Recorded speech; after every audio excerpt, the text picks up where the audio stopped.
Good morning students. Today we are continuing our exercise 2.2. In last class we discussed question number 3 and 4. Now today question number 5, 6 and 7. Question number 5 and 6 are word problems. So first you have to read the question carefully and then start your answer. So first, fifth question is, a taxi driver filled his car petrol tank with 40 liters of petrol on Monday. It means कि जो taxi driver है उसने Monday को अपने car का जो tank है fill करवाया, 40 लीटर्स पेट्रोल उसके अंदर उसने डाला था मंडे को. द नेक्स्ट डे, मंडे के नेक्स्ट डे कौन सा होता है? Tuesday. On the Tuesday he filled the tank with 50 liters of petrol. Tuesday को उसने 50 लीटर्स का पेट्रोल कार में डलवाया. If the petrol cost ₹44 पर लीटर, पेट्रोल की जो कॉस्ट है वो है 44 रुपीज़ पर litre. How much did he spend in all on petrol? This is your question. So the main thing in questions are petrol on Monday, Monday को उसने 40 litres petrol जो है कार में डलवाया था. Petrol on Tuesday, on the next day उसने वापस petrol डलवाया 50 litres का. Okay, 2 दिन उसने पेट्रोल टैंक फिल करवाया है. मंडे को 40 लीटर, ट्यूसडे को 50 लीटर्स. कॉस्ट ऑफ पेट्रोल पर लीटर, 1 लीटर पेट्रोल की कॉस्ट जो है ₹44 है. तो उसने टोटल कितने मनी इसके ऊपर स्पेंड किए हैं, मतलब कितने रुपए उसने पेट्रोल के लिए खर्च किए हैं वो आपको बताना है. अब ये आपको पता है कि मंडे को उसने 40 लीटर्स पेट्रोल जो है फिल करवाया था. 40 लीटर्स पेट्रोल उसने फिल करवाया था मंडे को. तो 1 लीटर का प्राइस कितना है? 44 रुपीज़. तो 40 लीटर्स का प्राइस कितना हो गया? 40 × 44. 1 लीटर का 44 रुपीज़ कॉस्ट है, तो 40 लीटर्स का 40 × 44 रुपीज़ कॉस्ट हो जाएगा. इसलिए मैंने पहले ये यहाँ लिख दिया 40 × 44. यहाँ तक का स्टेप समझ आ गया. ये है मंडे के लिए, मंडे को उसने इतना स्पेंड कर दिया था. नाउ ऑन ट्यूसडे पेट्रोल कितना फिल करवाया? 50 लीटर्स का, और कॉस्ट कितनी है? वही 44. 1 लीटर के लिए 44 रुपीज़ लगते हैं, तो 50 लीटर के लिए कितने लगेंगे? 50 × 44 लगेंगे. तो ये इसकी कॉस्ट आ गई, ये हो गई ट्यूसडे की कॉस्ट. अब उसने इन टोटल मनी पूछा था ना, क्वेश्चन यही था कि इन टोटल उसने कितने स्पेंड किए हैं मनी, कितना पैसा खर्च किया है. तो दोनों का हो जाएगा एडिशन. मंडे को जितने पैसे खर्च हुए, ट्यूसडे को जितने पैसे खर्च हुए, दोनों का एडिशन कर लेंगे. अब इस क्वेश्चन को अगर आप ध्यान से देखें तो यहाँ पर एक होल नंबर्स की एक प्रॉपर्टी जो है यूज़ हो रही है. वो कौन सी प्रॉपर्टी है यहाँ पे जो यहाँ पर यूज़ हो रही है? सामने दिख रहा है डिस्ट्रीब्यूटिव प्रॉपर्टी है. क्यों? क्योंकि इसमें 44 एक कॉमन नंबर है, और डिस्ट्रीब्यूटिव प्रॉपर्टी ही ऐसी प्रॉपर्टी है जिसके अंदर कॉमन नंबर होता है. तो मैं कॉमन नंबर को बाहर लिख लेती हूँ, साथ में मल्टीप्लाई का साइन आ जाता है, और जो 2 रिमेनिंग बचे हुए नंबर्स हैं उनको एज इट इज़ अंदर लिख देते हैं. 44 यहाँ आ गया, ये 44 भी यहाँ आ गया. एक बार लिख दिया, मल्टीप्लाई का साइन लगा दिया, पीछे बच गए 40 + 50. ये हो गया इसका डिस्ट्रीब्यूटिव प्रॉपर्टी का फॉर्मेशन. Now 44 × 40 + 50 is 90. ब्रैकेट हटा सकते हैं. अब आप अपने ब्रैकेट के अंदर का एडिशन कर लिया है तो ब्रैकेट हटा दिया, ब्रैकेट ऑफ. अब इसका मल्टीप्लाई कर लेते हैं. तो 0 9 4 36. तो 6 यहाँ पे, 3 carry over, 9 4 36 + 3 39. So this is your answer, ₹3960.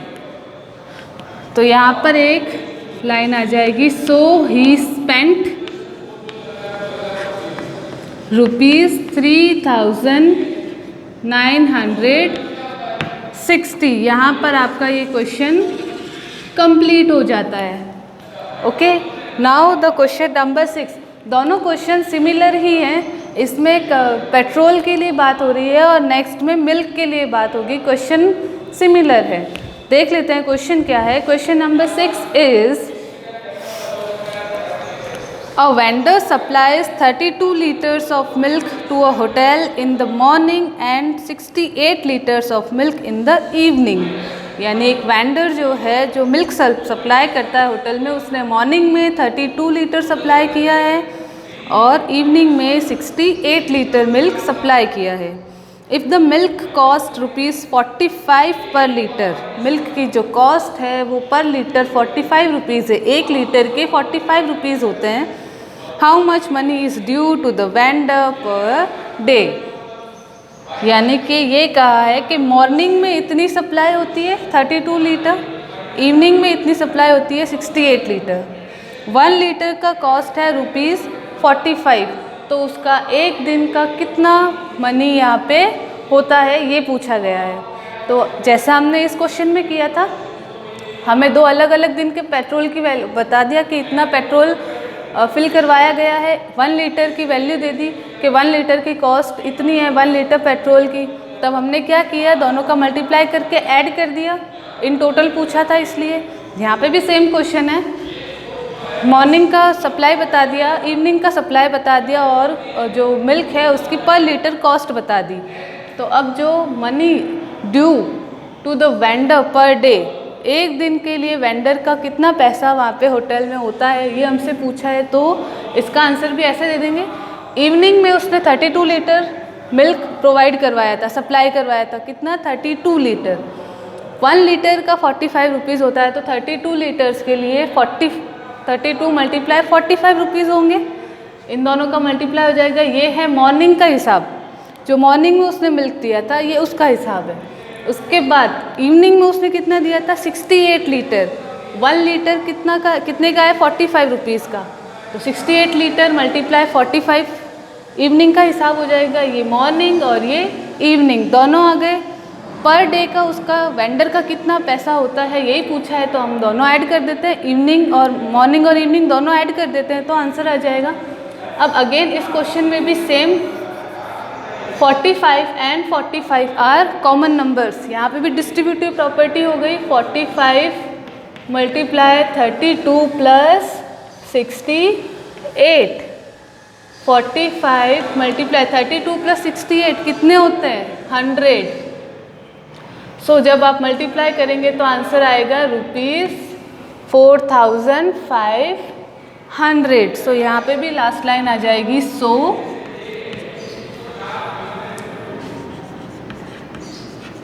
Money due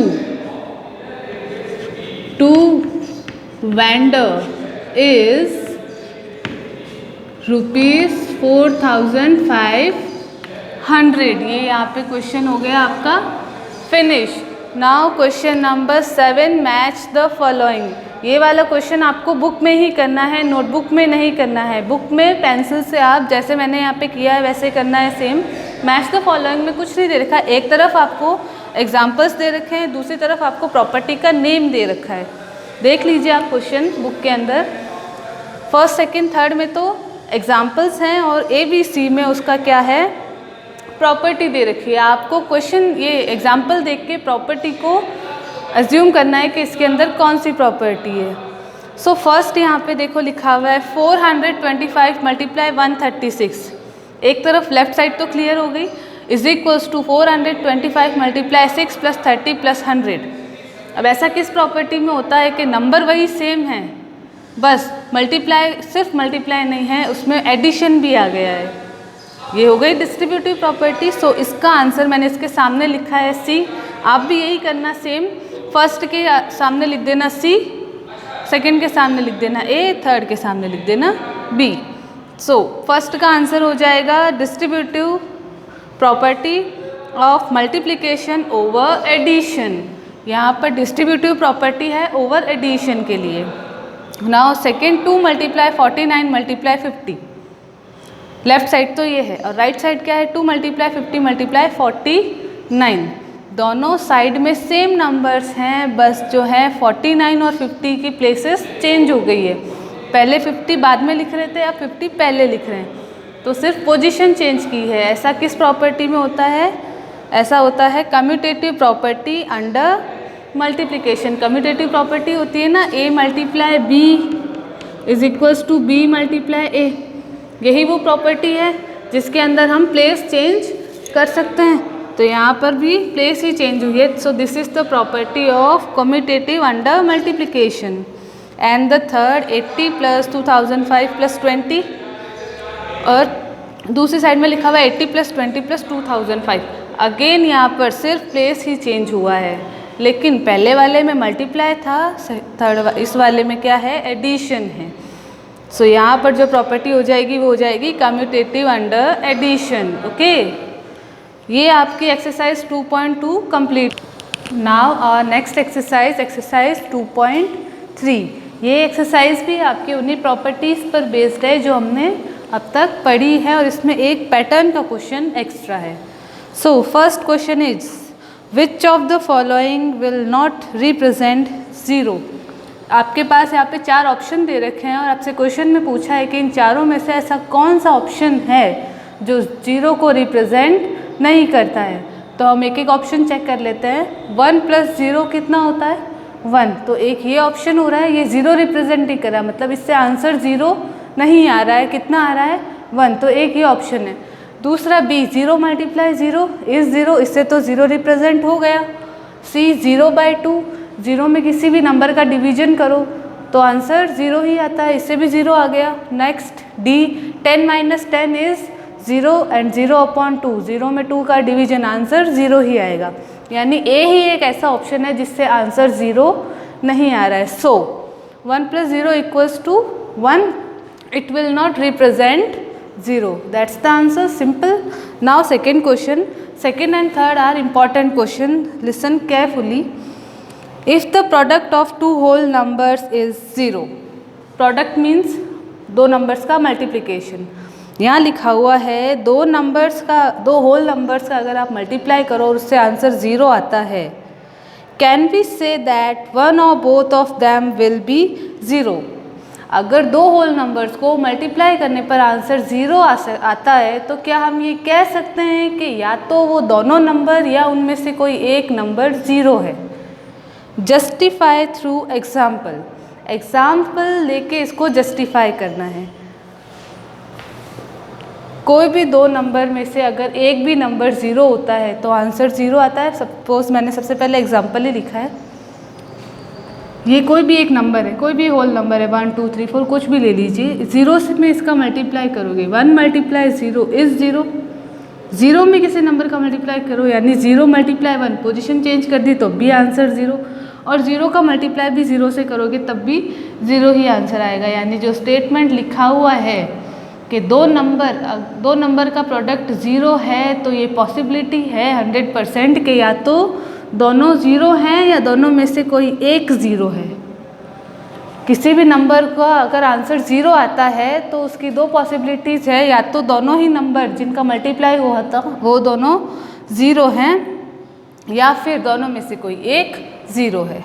इसी तरीके से सेम थर्ड क्वेश्चन है, बट इसमें क्वेश्चन ज़रा सा चेंज हो गया है, और वो क्वेश्चन ये है, if the product of two whole numbers is 1, can we say that one or both of them will 1। Justify through examples. अब कहा है कि अगर दो नंबर्स का मल्टीप्लाई करने पर 1 आंसर आता है तो क्या हम ये कह सकते हैं कि या तो दोनों या फिर दोनों में से कोई एक जो है 1 है। किसी भी नंबर का आंसर 1 आ रहा है, तो मैंने यहाँ पे एक एग्जाम्पल लिखा है 1 × 1 इज़ 1। इसमें ये लाइन प्रूव हो जाती है कि दोनों नंबर मल्टीप्लाई हुए थे वो 1 1 ही हैं। तो ये पॉसिबिलिटी यहाँ पे यस है, इसलिए मैंने यहाँ पे आपका आंसर लिख के एक एग्जाम्पल लिख दिया है। ठीक है। Now the fourth question, find using distributive property. Distributive property अब तक आपको अच्छे से लर्न हो गई है। हर एक नंबर यहाँ पे लिखा हुआ है, आपको क्या करना है, नियर 10, नियर 100, नियर 1000 वाले नंबर्स को ऐसे लिखना है। इसके दो पेयर बनाने हैं। जैसे 101 लिखा हुआ है तो मैंने इसको 100 + 1 लिख दिया। इससे क्या होता है, हमारी कैलकुलेशन रिड्यूस होती है। अब यहाँ पे डिस्ट्रीब्यूटिव प्रॉपर्टी यूज़ करेंगे तो 728 multiply by 100 plus 728 multiply by 1।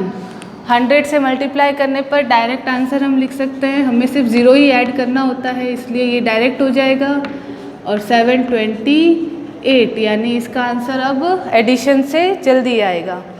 0 plus 8, 2 plus 0 2, 7 plus 8 15, carry over 1 3 7। So answer is 73,528। Next 5,437 and 1,001 किसको कन्वर्ट करेंगे? 1001 को 1000 प्लस 1 लिख देंगे, इससे हमारी कैलकुलेशन रिड्यूस होगी। Multiply by 1000 plus multiply by 1। अब यहाँ से आंसर आएगा 2 3 एंड 4 5,437। सिंपल एडिशन करना है। 0 plus 7 7, 0 plus 3 3, 0 plus 4 4, 7 plus 5 12, carry over 1 4 4 and 5। So this is your answer 54,42,437। ये डिस्ट्रीब्यूटिव प्रॉपर्टी के बहुत सारे क्वेश्चन अब तक हमने कर लिए, तो आपको ये प्रॉपर्टी याद हो चुकी होगी। नाउ नेक्स्ट, अब यहाँ पर नंबर है 25। ना तो ये नियरेस्ट 10 है ना नियरेस्ट 100 है, तो जो भी इसका नियरेस्ट 10 है, इसका नियरेस्ट 10 20 भी है 30 भी है। आप चाहो तो इसको 25 को 20 प्लस 5 लिख लो, या फिर इसको आप 30 माइनस 5 लिख लो, एक ही बात है, दोनों से आंसर तो वही आएगा और कैलकुलेशन भी उतनी ही रिड्यूस होगी। तो मैंने इसको 20 प्लस 5 लिखा है। Okay, so 8 24 multiply 20 plus 8 24 multiply by 5। यहाँ से मल्टीप्लाई करेंगे 4 2 ज़ा 8, 2 2 ज़ा 4, 8 2 ज़ा 16 प्लस 4 5 ज़ा 20, 5 2 ज़ा 10 प्लस 2 12, 5 8 ज़ा 40 प्लस 1 4120। अब इन दोनों का एडिशन कर लेते हैं। 0 plus 0 0, 8 plus 2 10, carry over 1 1 plus 1 2 plus 4 6, 4 plus 6 10, carry over 1 1 plus 1 2। So this is your answer. तो जो डी वाला क्वेश्चन है उसमें आपके लिखा हुआ है 125। 125 को हम क्या करेंगे, 120 प्लस 5 में कन्वर्ट कर देंगे, जिससे हमारी कैलकुलेशन इजी हो। सो नेक्स्ट स्टेप में 4275 मल्टीप्लाई 120 प्लस 4275 मल्टीप्लाई बाय 5। सबका मल्टीप्लिकेशन करके एंड में इन दोनों को ऐड कर देंगे, तो आपका आंसर आ जाएगा 5,34,375। सिमिलरली ई वाला क्वेश्चन है, इसमें 35 को 30 प्लस 5 में कन्वर्ट करके मल्टीप्लाई किया है, देन ऐड किया है। अब इसके बाद आपका लास्ट क्वेश्चन बच जाता है पैटर्न का, जो आपको नोटबुक में नहीं करना है। ये जब आप स्कूल आएंगे तब आपको मैं यहाँ स्कूल में पूरा एक्सप्लेन करके तब नोटबुक में करवाऊँगी। ओके, तो अब आपका चैप्टर 1 और चैप्टर 2 कंप्लीट हो गया है यहाँ तक। Thank you.